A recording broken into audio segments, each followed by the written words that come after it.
Louise a la maladie d'Alzheimer.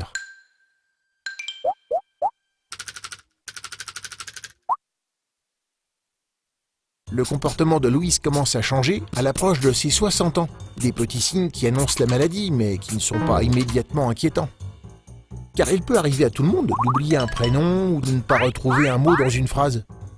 C'est quelques années plus tard, quand des troubles plus graves apparaissent, comme celui de ranger des objets et de penser qu'il y a un voleur dans la maison parce qu'elle ne les retrouve plus.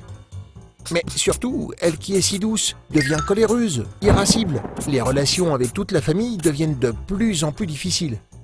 Voyant cette évolution, Agnès, sa fille, prend rendez-vous avec un neurologue, un spécialiste du cerveau. Après des examens, il annonce à Louise, qui vient d'avoir 70 ans, qu'elle a la maladie d'Alzheimer.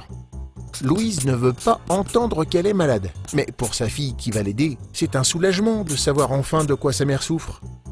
À partir de ce moment-là, Louise va prendre des médicaments qui vont diminuer les effets de la maladie et bénéficier d'activités adaptées chez elle et à l'extérieur.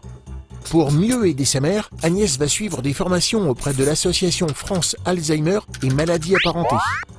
Louise va rester chez elle jusqu'au jour où cela deviendra trop difficile pour Agnès qui travaille et trop dangereux pour elle, malgré la présence d'aide à domicile.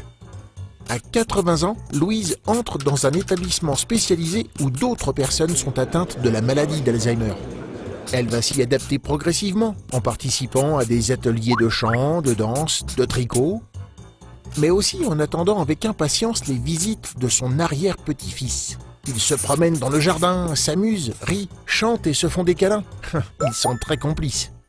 Au fil du temps, Louise parle de moins en moins, mais à chaque visite de Jérémy ou d'Agnès, un éclat pétille dans ses yeux. Son émotion est toujours aussi vive.